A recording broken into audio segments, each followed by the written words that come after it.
Kalbiname Astą, Egidijaus Rainio asistentę ir vestuvinių suknelių žinovę. Taip, labą dieną. Labą dieną. Mes matome, kad Egidijus sukūrė naują kolekciją. Kuo jį ypatinga? Ypatinga turbūt tuom, kad suknelės yra tolėliau nuo jo nuolatinės tokios vizijos ir krypties. Iš lengvai krentančių suknelių einama daugiau link pustesnių, tokių išskirtinestesnių, nes vis dėlto, kaip bebūtų, turbūt tokia vestuvių diena visos nori būti šiek tiek princesės. Tai link to ir einame, kad kiekviena suknelė taptų dar įspūdingesnė, dar išskirtinesnė, dar labiau tokia savitesnė. Jo suknelės dažniausiai būdavo tokios plazdančios, lengvos, drugelio skrydis ir visą. O dabar matau, kad yra labiau skulptūriškos ir tokios standesnės ir rimtesnės. Taip, mes vis dar turime ir lengvai plazdančių, turbūt to niekada neišsižadėsime, bet tiesiog manom, kad reikia kuo platesnį asortimentą pasiūlyti nuotakom, dėl to atsiranda ir tiesus siluetas, atsiranda ir pūstos suknelės, bet lygiai taip pat, kaip sakiau, lieka ir lengvos plazdančios. Jūs esate nedaugelio vestuvinių suknelių siuvėjai ir kūrėjai ir dėl to jas pardavinėjate, o nenuomojate. Kodėl geriau yra pirkti suknelę? Gal ne tai, kas geriau ar nuomoti ar pirkti, mes nesakome. Mes tiesiog esam visiškai ištikimi šilko šalininkai ir šilkas labai delikatus, jo tiesiog nebūtų įmanoma nuomoti arba ta nuomos kaina būtų tokia pat kaip pardavimo. Tai turbūt negaliu pasakyti, kad geriau yra pirkti, čia kiekvienos nuotakos kišenės reikalas ir požiūrio, bet tiesiog mes tuom neužsiimame grinai dėl šilko, dėl jo delikatumo ir dėl kokybės suknelių. Ar verta derinti suknelę prie savo gymio, odos spalvos, plaukų spalvos? Iš tiesų, mūsų suknelės, kaip matot, jos galbūt nėra visiškai baltos, tai yra šilkas natūraliai baltas. Ta natūraliai balta spalva, jinai dažniausiai turi šiokį tokią atspalvį. Tai va šitas atspalvis praktiškai tinka visom. Kai suknelė yra klinai balta, sintetiniu būdu išbalintas šilkas, tada gali kilti tam tikrų jau vaizdinių nesutapimų. O natūraliai baltos suknelės jos iš esmės tinka visom. Nuotraukos mėgsta įvairius akcentus, vienos spalvos kažkokius ryškesnius, priderinti prie vestuvių spalvos. Ar prašo jūsų kažką padaryti papildomai? Būna ir taip, tada mes dažniausiai siūlom rinktis spalvotą puokštę ir aksesuarais galbūt, o suknelės vis dėlto mes esam tos klasikinės nuotakos šalininkai ir mes vis dėlto siūlome rinktis baltą suknelę, kuri amžinai išliks graži, madinga. O galvos papuošalai turi būti kažkoks labai ilgas nuometas ar trumpesni? Esmė yra suknelė. Aplink suknelę po to yra dėliojami kiti dalykai. Ne visom suknelėm tinka nuometas, kurį šiaip mes siūlome ceremonijai bažnyčioje, kuris po to nusisegamas būtų, po to galima įsiekti kažkokią gėlę ar kažką, bet ir vėlgi ne prie visko tinka. Jeigu sukneliai yra, va čia ir taip jau daug gėlių detalių, tada mes kaip ir nebesiūlome nieko dėti į plaukus, nes ta suknelė duoda masę. Ir tada norisi palikti viską, ką įmanoma labiau be aksesuarų, tiesiog, kad neapsunkinti bendro vaizdo.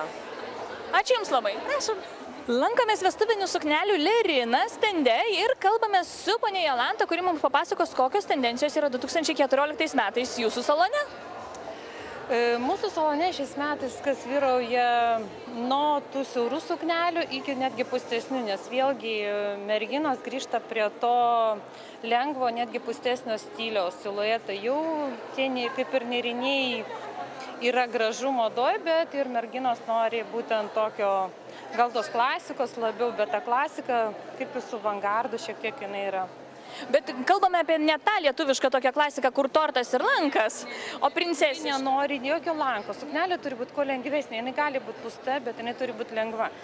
Ta tendencija dabar yra, kad merginos šiaip mėgsta persirengti netgi. Jie, sakysim, 9 valandą jie užsideda trumpą suknelę. O labai mėgsta kas yra, kad būtų pabrėžta būtent liemens, krūtinės, ten ir toks pustumas tolinė. O nuo ūgio priklauso, kokią suknelę rinkti? Taip, labai priklauso. Nes šiaip tai jeigu ne aukšta mergina, tai šiaip visą laiką geriausia būtų parinkti, kad pažemintas liemuo, tada jinai kaip ir aukštesnė atrodo. O aukštesnė merginam, tai šiaip žinokit, tinka tas ir paaukštintas, ir lengvas ten. Kai aukštos plonos, joms viskas tinka. Dažniausiai taip yra. Pas jūs ten yra nuostabi juoda suknelė. Kodėl jinai ir kam jinai yra skirta? Juoda suknelė, jinai dažniausiai būna pasirinka liudininkė, kuri palydi būna kartu su nuotaka ir daugiau tokias kaip svečias netgi pasirenkam. Ir mamos, man atrodo. Mamos gali pasirinkti, arba toks, numatot, čia yra labai atvira nugara, tai jau automatiškai gal mama ir nelabai pasirenka, bet liudininkė arba nuotakos Piršlienė, tai tikrai taip. Ačiū Jums labai. Esame Alinos Gracija ir Monšery vestuvinių suknelių stende. Ir jis labai yra ypatingas, nes tai yra mamos ir dukros duetas. Labą dieną. Labą dieną, mano vardas Žaneta. Ir mamos dabar kol kas nėra, yra jos dukra Žaneta. Ir mes norime pakalbėti apie nuotakos sukneles ir pamerges. Ar įmanoma suderinti šitą situaciją, kad jos dėrėtų tarpusavyje ir viena kitos neužgoštų, nes nuotakos labai bijo? Taip, iš tikrųjų dažniausiai pamergės ateina kartu su nuotakomis ir nuotakos jau dažniausiai būna išsirinkusios suknelę. Ar pas mus, ar kitur, nesvarbu. Tačiau nuotaka visą laiką pas mus ateina, jinai renkasi pamergių suknelės. Jinai nori, kad ir pamergės dėrėtų prie viso, sakykime, prie stiliaus, prie dekoravimo. Dažniausiai pamergės būna 5, 6, 8. Mes tą galimybę turim, kadangi mes esam didmenininkai. Mama užsiima vakariniam, aš vestuviniam labiau. Tačiau mes šiemet atidarėm saloną ir turim ir vestuvinių, ir pamergių. Jūs galite aprengti ir 10 merginų, jeigu reikia. 10, o jeigu reikia ir 100 vienodam. Būtų tikrai labai įdomus vaizdas toksai. Kadangi mes viską turim vietoj. Mes rengiam ir kitus salonus, ta prasme Lietuvos. Dirbam taip pat su visa Pribaltija, tai ir Latvija, ir Estonija yra mūsų klientai. Aišku. Nuotakos vis tiek renkasi pamergės vienodas. Ar tai išlieka šita tendencija? Vienodos spalvos suknelėmis? Taip. O siluetas ar tas pats? Tas pats. Tai yra tokia negriaunanti mada? Taip ir retai, kada nori, kad arba tada nuotaka sako, kad renkitės kaip norit, vienodą spalvą tiktais. Ar derinate siluetą pamergių suknelių prie nuotakos suknelės? Nuotakos kažkaip tais nenori, nuotakos dažniausiai nori išsiskirti, o pamergės jos būna su ilgom suknelėm dažniausiai ir bent jau pas mus vienodą siluetą. Apie kitų metų spalvas pamergių suknelių galima kažkokias išskirti, kurios būtų tokios madingos ir išskirti naujoviškos? Pastelinės spalvas, tai buvo oranžinė, tai buvo persikų spalva, mėtos spalva, tai buvo pačios einamiausios. Kitais metais aš manau, kad vėlgi išliks mėtų spalva, kadangi jinai tik tais į pabaigą sezono atėjo ir aš manau labai populiari bus geltonas. Kaip saulė? Kaip saulė. Aišku. Ačiū Jums labai. Dėkui Jums, visą gerą.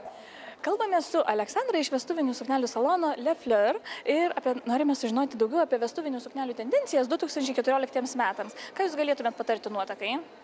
Žinokit, labai daug dabar nuotakų ieško paprastų, lengvai krentančių suknelių, pavyzdžiui, kaip tokia suknelė. Be nieko labai daug, kas dabar nenori, kad būtų daug blizgučių, kad suknelė nebūtų sunki. Dėl to mano patarimas yra toks, kad ieškokit, kad suknelė būtų lengva, kad jums visą dieną vaikščioti reikia su šitą suknelį, nepamirškite apie tą. Ir aišku, kiekvienas turi savo skonės, bet tendencija yra tokia, kad kuo paprastesnė suknelė, be visokių blizgučių, kaip sakoma, ir kad lengvesnė būtų suknelė. Jūs pasipuošusi trumpą suknelę vestuvinę. Ar daug nuotakų prašo trumpų suknelių? Jo, jau yra tokia tendencija, labai daug nuotakų prašo ir ieško trumpų suknelių, ieško su kažkokia aplikacija, apie kažką galvoja, bet jau tada kažką tokia įdomesnė ieškoja. Aišku. O kam tinka trumpas suknelės, nes vis tiek tai priklauso ir nuo figūros? Žinokit, kiekviena kaip kas nori, bet aišku, jeigu pas tave gražios kojas, reikia tos kojas parodyti ir tada tau tinka trumpa suknelė. Jeigu, galima sakyti, pas tave figūra tokia kaip kriaušė, vadinama tokia figūra, tai tau irgi tinka ta trumpa suknelė. Todėl, kad, tai visokie yra tokie, kam tinka tas trumpas suknelė. Ačiū Jums labai. Nėra aš ką, prašau.